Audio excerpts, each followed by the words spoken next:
Hi, everyone. This Wednesday night, AEW returns to Daly's Place in Jacksonville for the first time since going back on the road.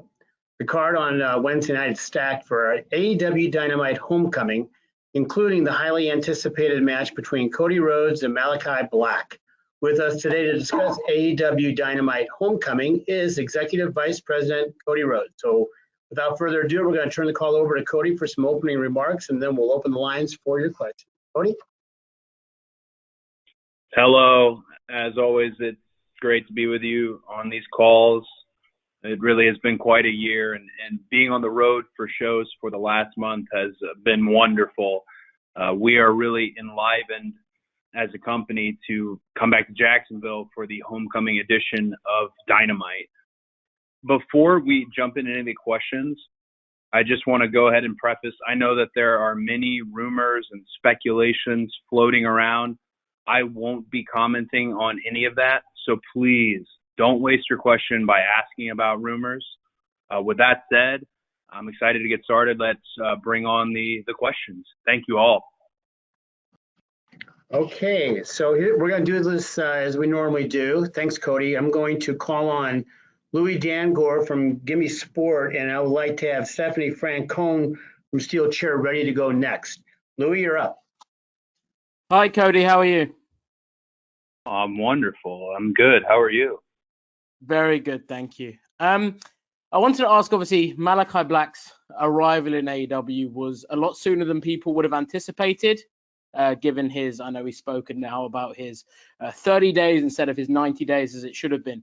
Can you speak about you, I guess, finding out that he could come in earlier than I'm sure you guys would have anticipated as well? And then any potential plans that I guess had to be changed considering he was able to come in sooner than anticipated?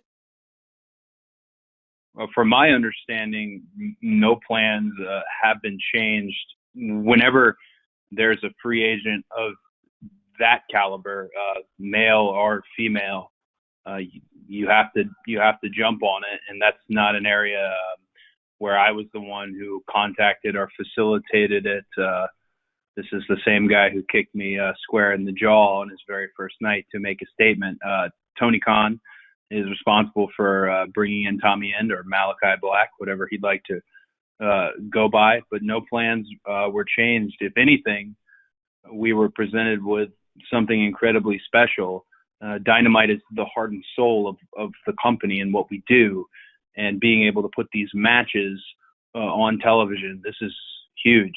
Today I just watched Jason Isbell and various other celebrities, Paul Walter Hauser, comment on who they think is going to win. That's so special because this is about our weekly television show, and it is not the classic old school, let's save it for the pay-per-view, let's stretch it out when really we only do 4 pay-per-views a year. Again, TV is where our bread is buttered, and this is a massive match for homecoming. In addition to that, it's a massive card. So him not having the traditional 90 days, but having 30 days really worked in our favor. But again, we'll all find out together, everyone on this call and myself, if the magic is there and if the passion is there, because as AEW fans can attest, you can tell right away with a free agent, with someone new coming in. It's all about the passion. Great question. Thanks, Louis. Okay, Stephanie Francome is going to be next, and following Stephanie will be Michael Shalik from SE Scoops. Steph, you're up. Hi, Cody. How are you today? I feel like you're always the second question is called, so and I've gotten used to it, and I love it. I'm very good. I hope you are well. It's magic. It's magic. I don't know, but thank you for this call once again. It's always a pleasure to talk to you. Malakai Black recently, he mentioned the fact that Jake the Snake Roberts, was also on the AEW roster, was a big influence for him when it comes to promos and the promo work and also the attitude. when you think about Jake, because you know him very well, do you see a lot of Jake the Snake Roberts in this character that Malakai Black is? Thank you. Well, that's a great question. I think I don't want to really say heel or babyface in this setting, but everyone who has that layer of kind of mysteriousness to them, every wrestler, they do have a little bit of Jake Roberts in them, and they're probably actively trying to have more because he was so good at translating a story and also presented himself so differently from the other wrestlers of his time. I'm actually, this is the first time I'm hearing it, that there's a connection there with the two, and I'm glad to hear it, because people like Jake Roberts, luminaries like Jake Roberts and Arn Anderson and Tully Blanchard, et cetera, to have them backstage at All Elite Wrestling is like having the book right at your disposal on how to be successful in wrestling. And you'd be surprised at how many of us young yahoos argue back and forth on how we should do things when they're sitting right there. Guys who have made, no hyperbole with the statement, millions of dollars, and they're contributing now. Jim Ross is another example. These luminaries, these legends, jumped on board to come to a startup wrestling company that 3 years ago nobody was fully thinking would become what it has become today, as we really settle into this golden age of wrestling on television.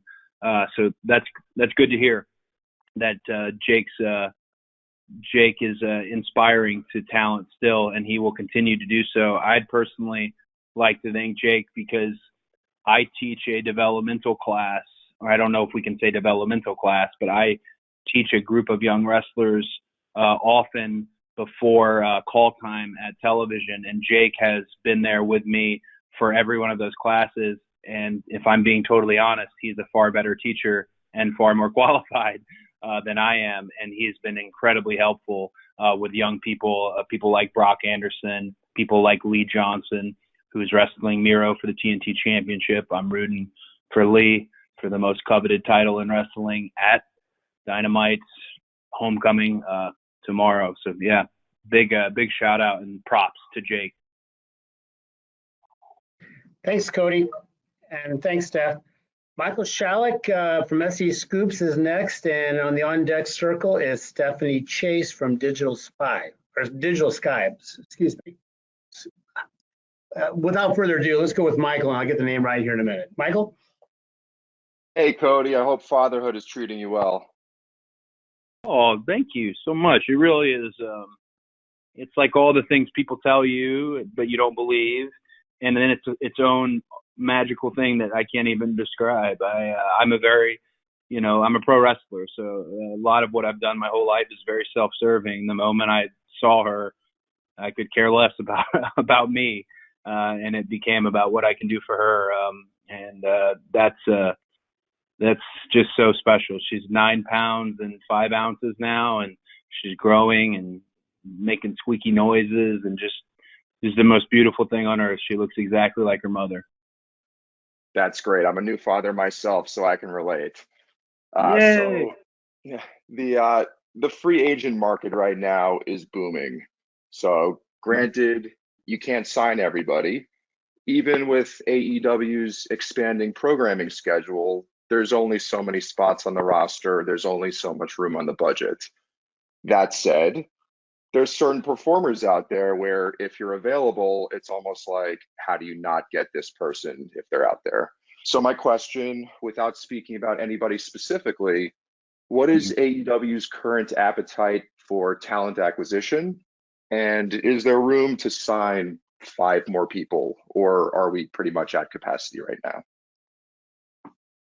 Well, that's a great question. I think I tell a lot of my peers in wrestling and people who use me as a sounding board and I use as a sounding board, I always tell them you can't wish away good talent, especially when you get in a groove as a talent yourself.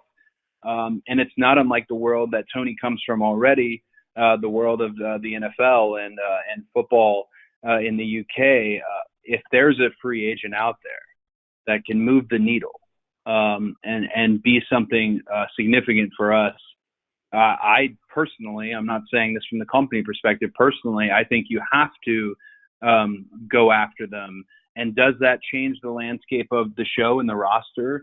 For sure. But that is one of the areas where, as much as things can get personal, it is business. And no one is immune from that. We're doing wonderful. We have added Rampage coming up on the schedule, of course, and I'm so excited about. I am getting ready to go into a season of the second season of Go Big Show. Road to the Top will be attached to Dynamite. I mean, there's a lot of AEW programming. So room has opened up, but to your point, it's not incredibly that much more room. I don't know the specifics of 5 or 6 or 7 or 3 or whatever. I don't know the number, but if you're asking me, the executive vice president of the company, one of the executive vice presidents, I say the more the merrier. And I also would say it's very fulfilling for me personally as a wrestler, and I hope the Bucks and Kenny feel this way as well. It's very fulfilling to know that 3 years ago, not a lot of people believed in the revolution. The fans believed in it, and that's why it existed. But not a lot of people believed in it, and they weren't comfortable, perhaps, with it. And we set this table, and now new people can eat. And Tony, of course, is at the head of all of that. But that, to me, I have no bitterness in my heart over that. That makes me feel wonderful about a legacy in the professional wrestling industry. The table has been set. New talent can eat, young talent can eat, and that's great, because I grew up with the wrestling business being the backbone of my family. To be able to leave it better than I found it certainly means a lot. A lot of room to grow, though. A lot of room to grow. Great question. Thanks, Michael. Okay, Stephanie Chase from Digital Spy is next, and following Stephanie will be Chris Mueller from Bleacher Report. So, Steph, you're up. Hi, Cody. Thanks for taking the time to talk to me today. Well, thank you for taking the time to listen to me very much. Thank you. With AEW back on the road now, I was wondering, we saw the show last week. You announced a show for Chicago that's only just a few weeks away. How much has AEW got an idea of their live touring schedule for the rest of the year, all being well with the pandemic? And how close are we to a show in the UK, which people over here want so much, and shows in the West Coast as well, and Canada? How much of that have you guys plotted out, or at least as much as you can with what's going on? Well, domestically, Raphael and Chris Harrington, the EVPs, and Tony Khan, we do have a good layout of where we'd like to go. We also had a lot of shows that would be makeup shows that have now been scheduled and locked in because of the global pandemic and everything that happened to all of us. So we've got a great calendar strung out ahead of us in terms of it's fairly well mapped out. I don't want to give a false number on that, but there's a full touring schedule from East Coast to the West Coast. When it comes to the United Kingdom, I feel like I eat my words on this, but it wasn't my fault that the global pandemic happened. But the United Kingdom is a massive part of what we do. It's massive. They are some of the best wrestling fans on the planet. I had always envisioned that match with Anthony Ogogo was meant to happen in the United Kingdom. I just would revel in that whole fun patriotic battle. But a lot of that is gonna fall on what happens with the variant itself, with vaccinations and with health and safety, because we need the fans to be healthy and we need the crew to be healthy. We're able to make changes, as we've seen in the past year, being a company that really led the way in how to do television during a pandemic. So I can't say that it's for sure going to happen, But I can say if you run a wrestling company and you don't intend on going to the UK, then I don't think you really run a wrestling company. So it's in our minds. It's just not on a schedule just yet. But we owe it to the United Kingdom, our partners at ITV, and I hope it's something we can accomplish.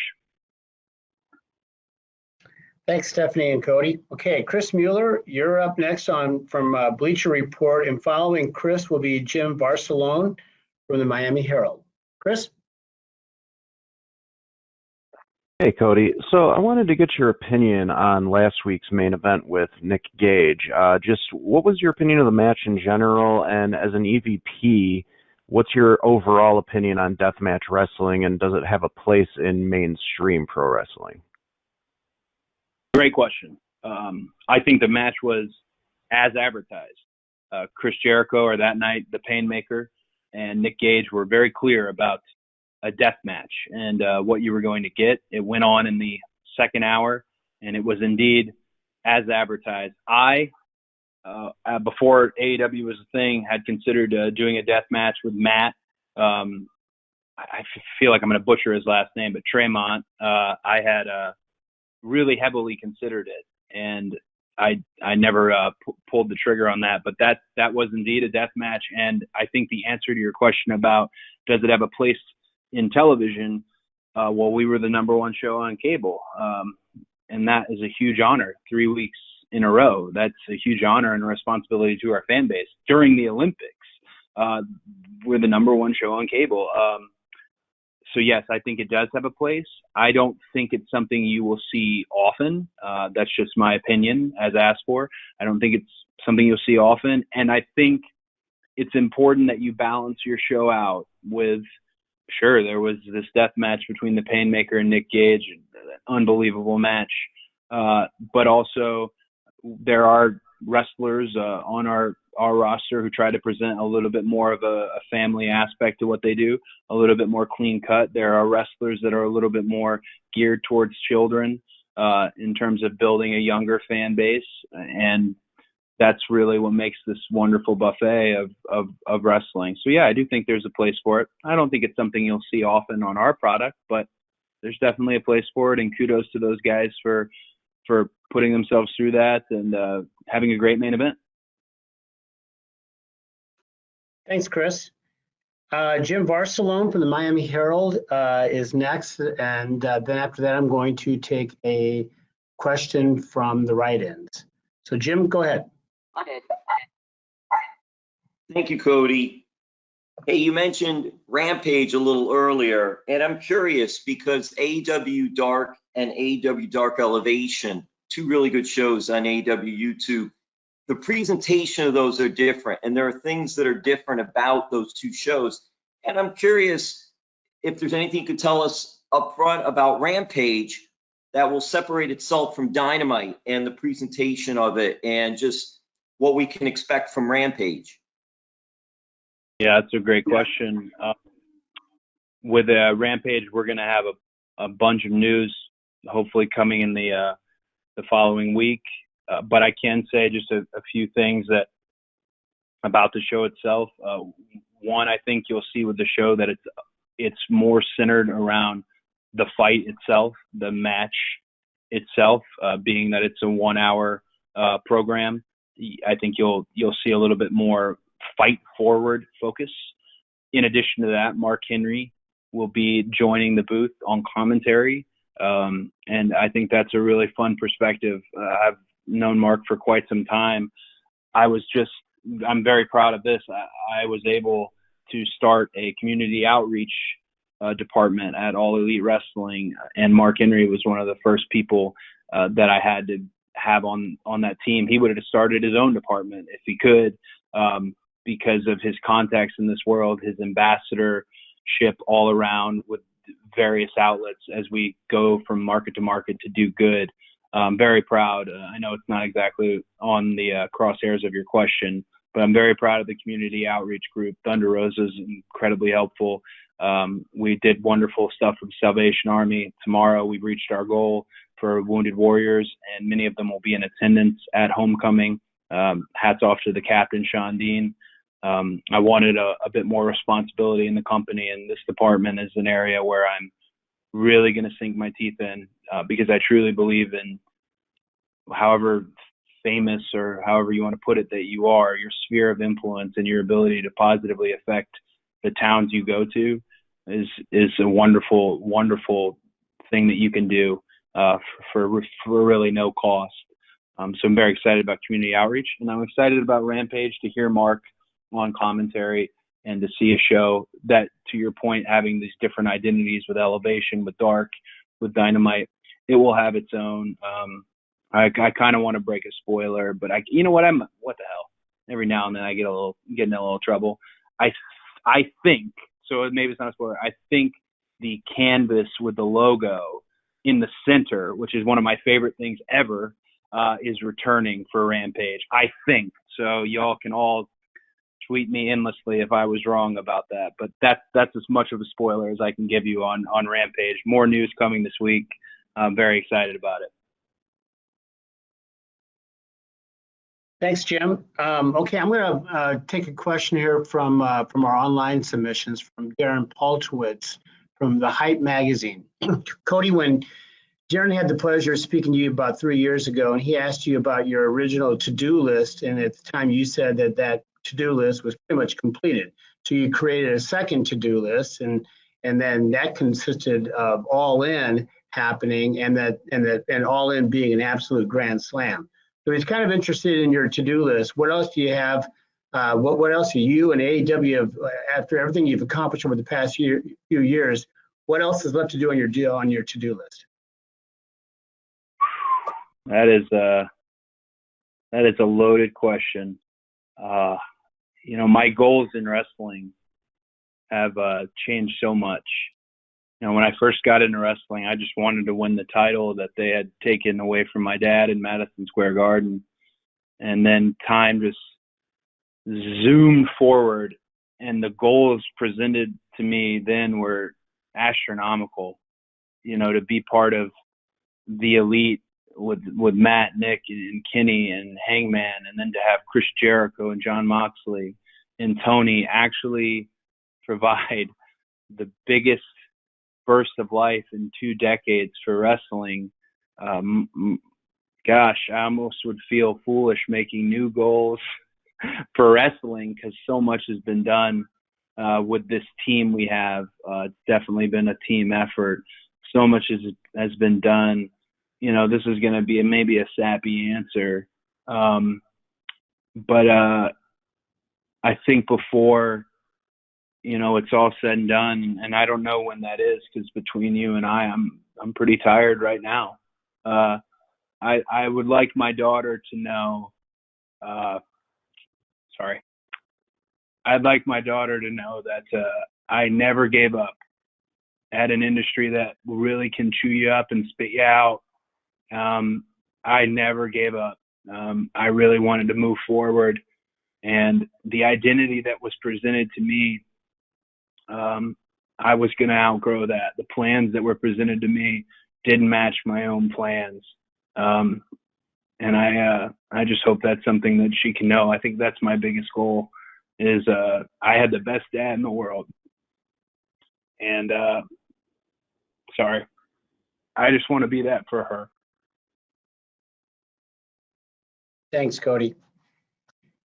Amy Nemedy from WrestleJoy, you're going to go next, and behind Amy will be Nick Hausman from Wrestling Inc.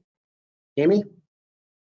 Wow, what a follow-up. Congratulations to the birth of your daughter and for the beautiful world that you want to show her. I want to touch back to the community outreach program, because you kind of took the question right out of my mouth.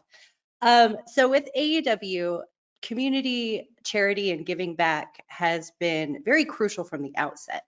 And with the formation of AEW Community, you now have the Safe Alliance Project, the Wounded Warrior Project. Can you talk a little bit about the formation of AEW Community, how it came into place, and how you sort of choose the programs that you're going to be working with as you give back to communities on the road? Absolutely. It was kind of all the stars were aligning at once on community outreach. Paul White, he's an ambassador to the Special Olympics. Paul White arrived. I have a relationship with him. Mark Henry, all about community outreach. And at the time, I was banging on Tony Khan's door every week wanting to put this department together, because one of the things I learned through my career is a woman named Sue Aitchison, you guys might know her, was the power of the program and how you can change someone's life, politics aside, place on the card aside, how you can have that positive outreach. Eddie Graham was also someone who really, it was first and foremost in his business, and Eddie Graham taught my dad and my dad taught me.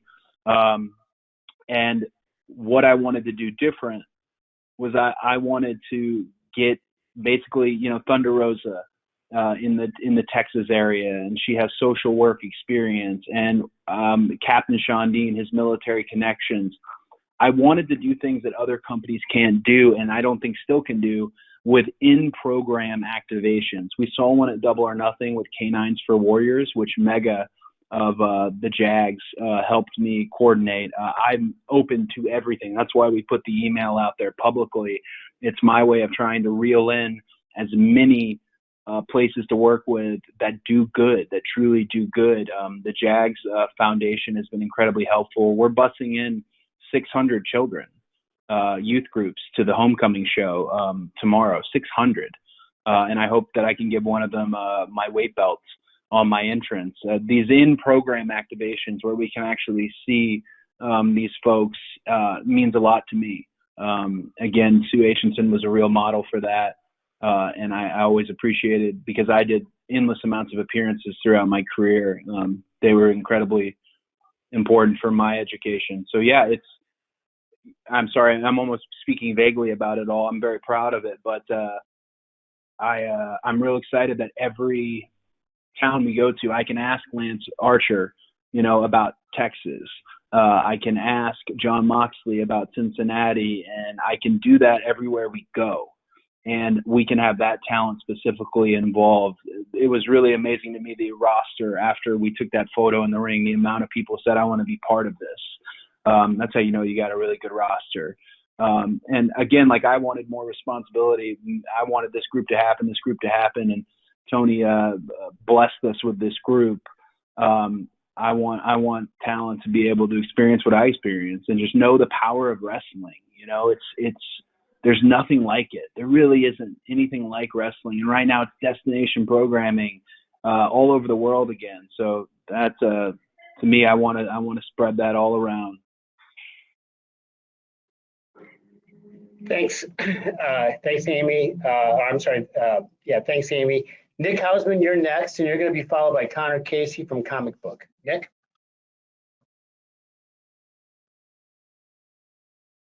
Cody, can you hear me? I can hear you loud and. Okay, wonderful. Hi, Cody. Thank you so much for taking the time. No, thank you. So I wanted to ask about somebody that I haven't quite heard rumors about yet, but obviously was really jarring. What's your reaction when you see a Bray Wyatt is all of a sudden available on the market? And I mean, do you see a space for him at AEW?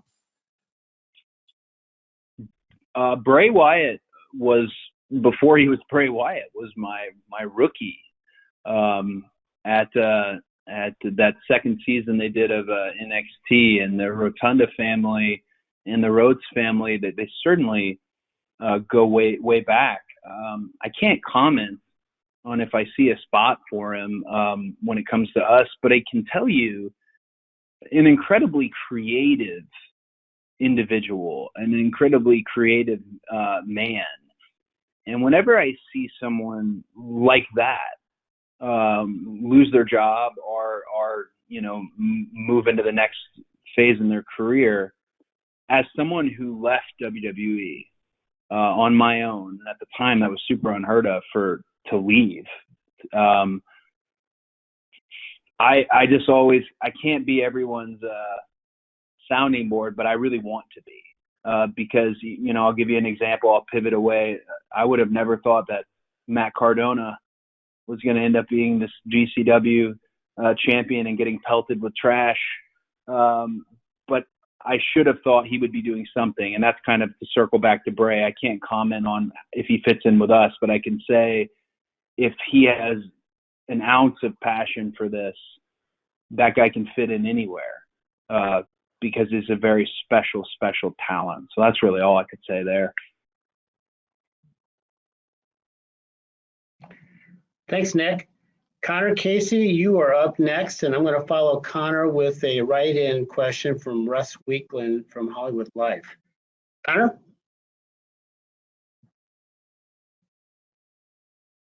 Oh, there we go. Hey, Cody, thanks for doing this today.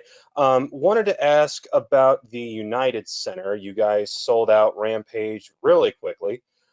Is that going to be a consistent location for you guys when it comes to Dynamite, Rampage, and the pay-per-views? Or is All Out going to still consistently be held at the Now Arena going forward? That's a great question. I know for Tony Khan, it was a childhood dream to run the United Center and to sell it out instantly. I think we can call it an instant sellout. Gosh, which makes me, that's just wild to say out loud. With that in mind, I don't really think it's about the United Center, Now Arena, or even Wintrust Arena that was such a loud and rambunctious crowd for Revolution. I think Chicago itself will always be a destination for All Elite Wrestling. Chicago is a really unique wrestling town, and it's a wonderful city. People like to travel there. For me, I don't think I've ever worked in the United Center. I don't think I've ever wrestled in the United Center. I really don't. I can't wait to see the vibe there because obviously my heart probably personally sits with the Now Arena because there's a plaque on the side of the building with my face on it from when we were able to do All In. You can't go wrong. Wrestling in Chicago, so that will be the destination for AEW. Chicago's always going to be part of our footprint. It's also really exciting to see young wrestlers. We have such a young roster. Look at Top Flight. Look at those kids. For them to be able to wrestle in a city like that, on an event like that, really just it's eye-opening and educational as a wrestler. So I don't have a favorite building, my friend. I'm excited about the United Center.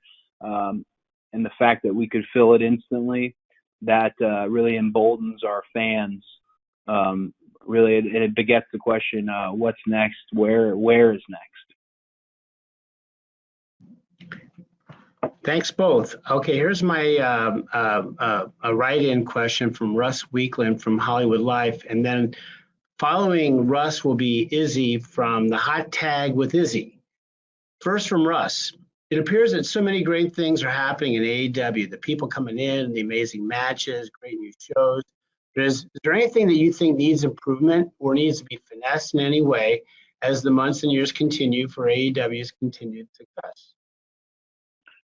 I'm sorry, is the question, does anything need improvement?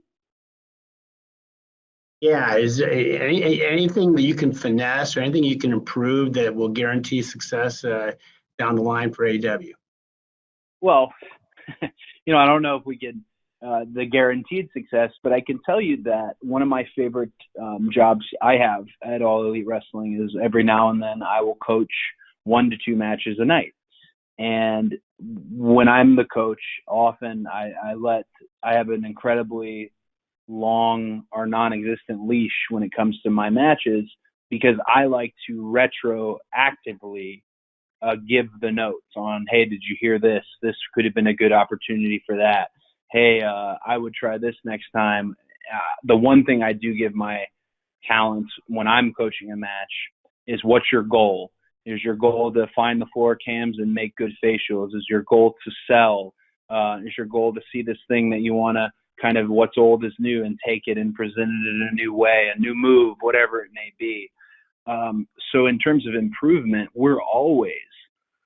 I'm always hoping that the talent that I have that night are wanting to improve, and so are all the other coaches. Jerry Lynn is a prime example of you could go out there and tear the roof down.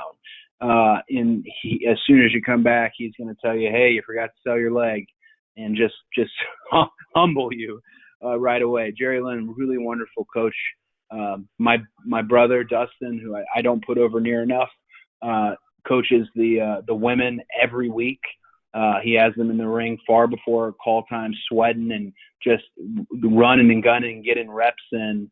So yeah, since we don't have a live event schedule, since it's TV to TV, it's very important that all the coaches have that mindset of improvement.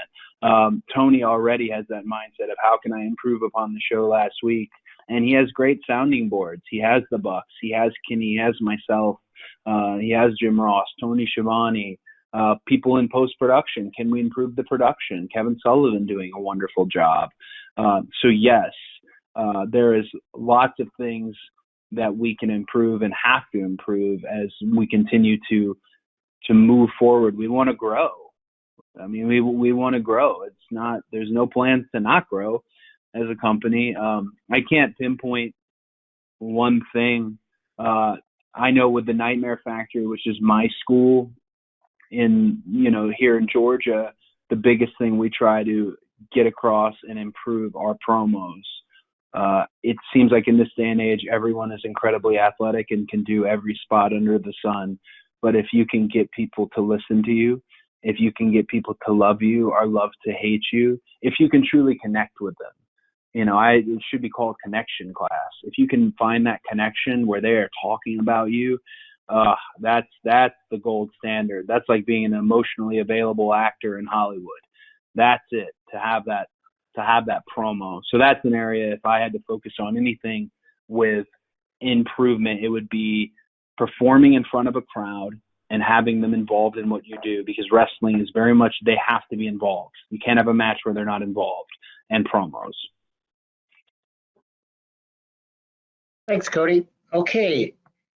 Izzy from the Hot Tag with Izzy is next, and following Izzy will be Brian Joyce from Wrestle Talk. Izzy.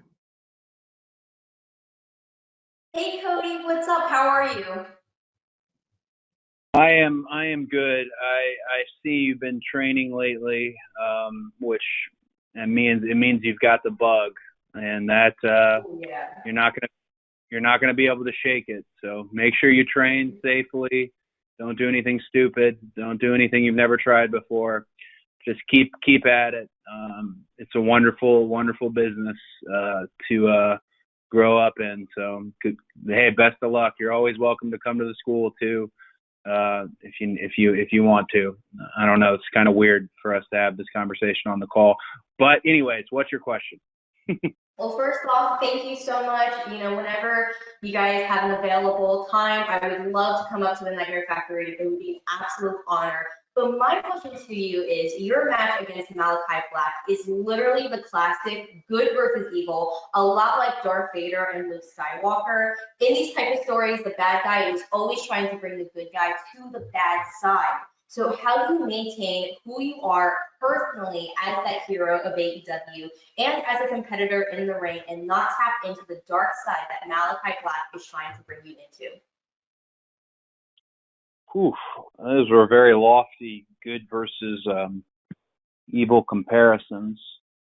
I'm probably going to take the question a little bit different way than you think, but I hear how the crowds currently are reacting. I'm not going to go against that wave in terms of being excited about someone being able to run free in a Mustang with no saddle like a Malakai Black. I encourage that for fans, but I won't sacrifice who I am as a wrestler. I'm not going to do some knee-jerk heel turn. There's not a heel bone left in my body.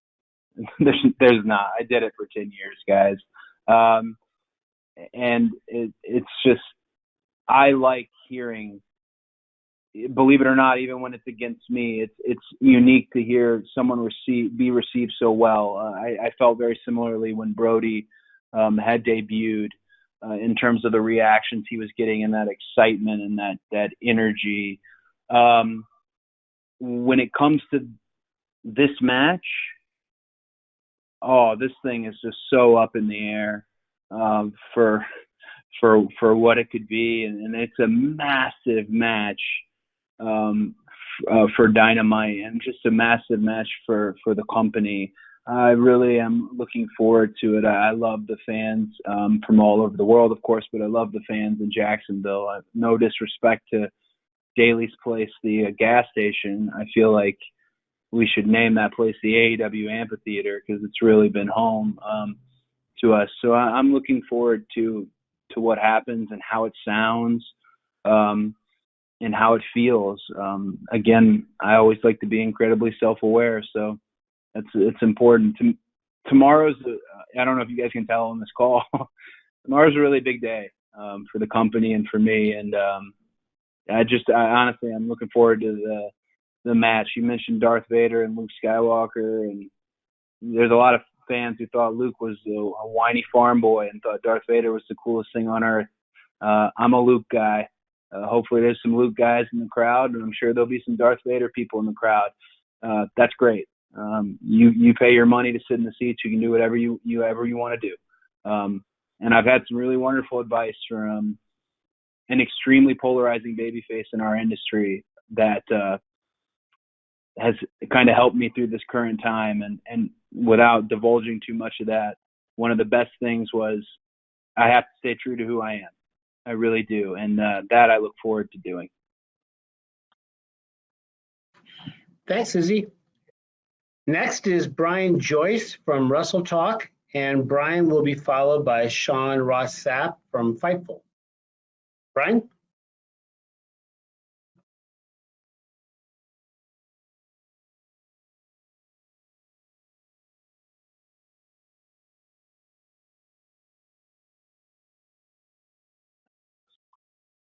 Brian?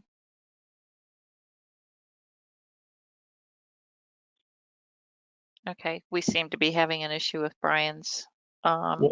Can we try Sean Ross Sapp from Fightful, and maybe we'll try Brian next? Is that doable? Yep, Hey, Sean, Cody. you're on. Hey, Cody, thanks for taking the time. You guys have had such massive success in the Chicago market as well as others. And when you see these sellouts over the course of a few minutes, that has to lead you all to think that you could probably sell out 30, 40,000 seat venues. Has there been discussion about that? And where do you stand on that? Is that a possibility for 2022? Well, the idea of a stadium show, earlier in the call, someone asked me about future goals.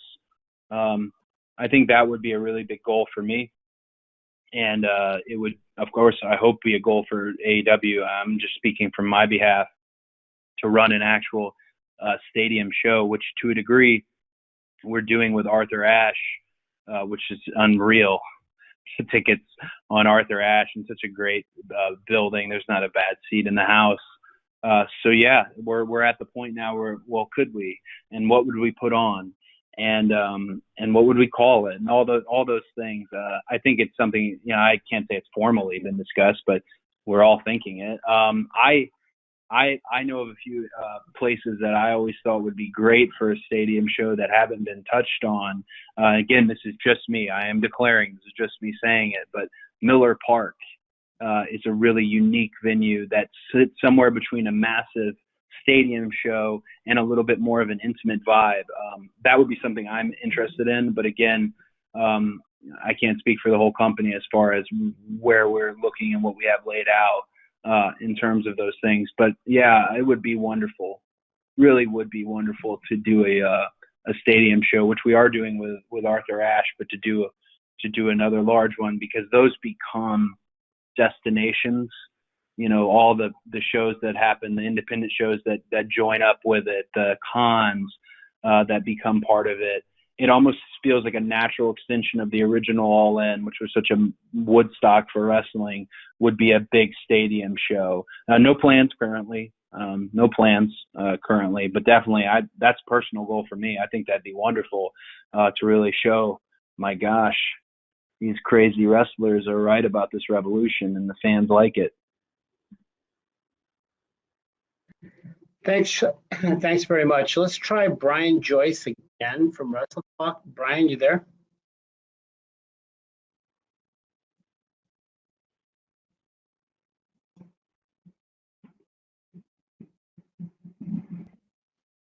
I can hear something in the background, but he's not coming across. So, That Brian, might if be you, that might be the motorcycle in the background. yeah, yeah, Brian, if you'd like to type in your question, Jim can ask it that way. In the meantime, can we go to John Alba from Spectrum Sports? Hate to surprise John, but John was next in line. John, are you there?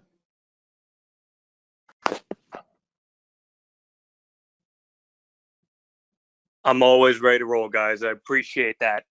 Cody, thank you for the time today.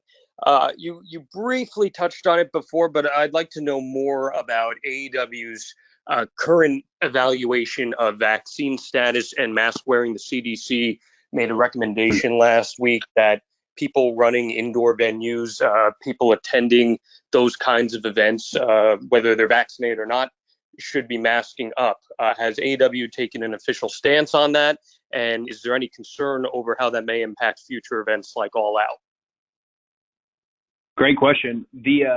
We're always going to go off of the state mandates. We're not going to try and break any rules or any laws. You know, the health and safety of our talent, staff, and fans, it's the highest priority. You know, while there's not a mask mandate in the state of Florida for tomorrow's homecoming show, but we do encourage our fans to wear a mask if that's what would make them feel comfortable.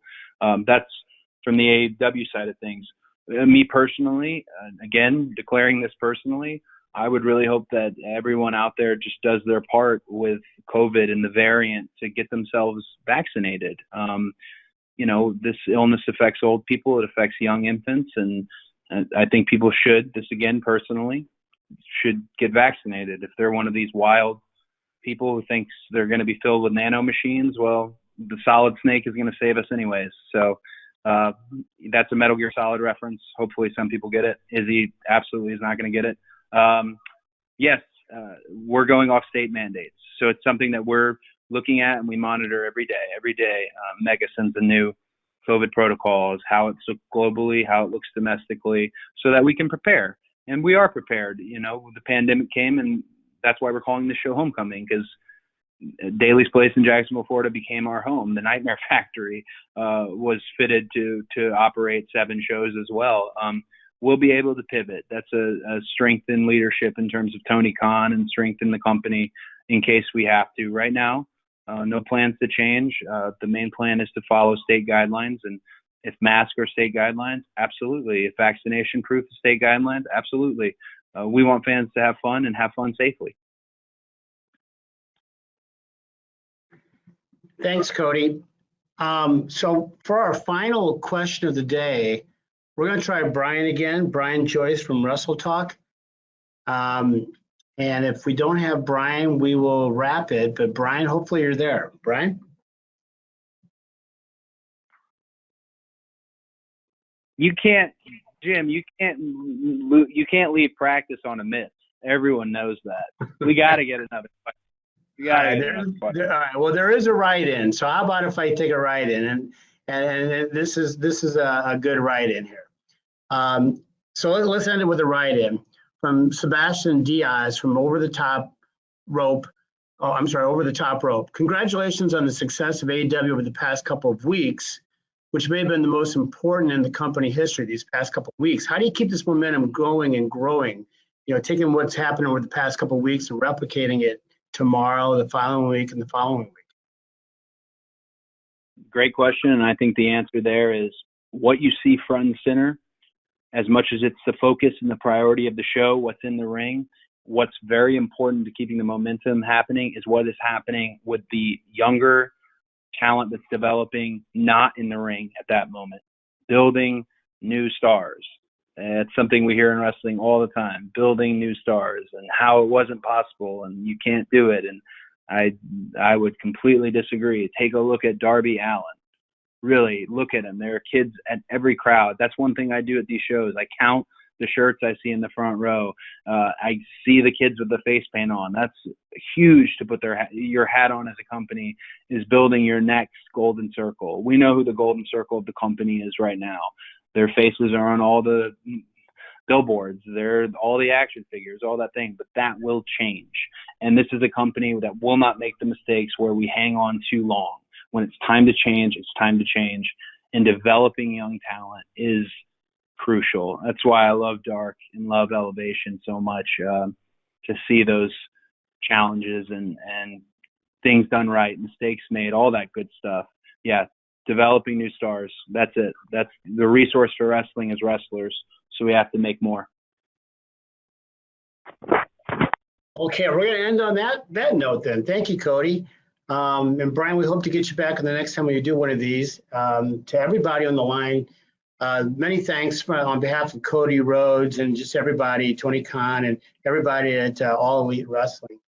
Per our custom, we're going to be distributing an audio recording here shortly. And again, we thank you. We never take for granted your interest and a real commitment to the industry and certainly everything that AEW has to offer. So thank you very much for that. We're going to wrap it up and we'll see you next time we do this.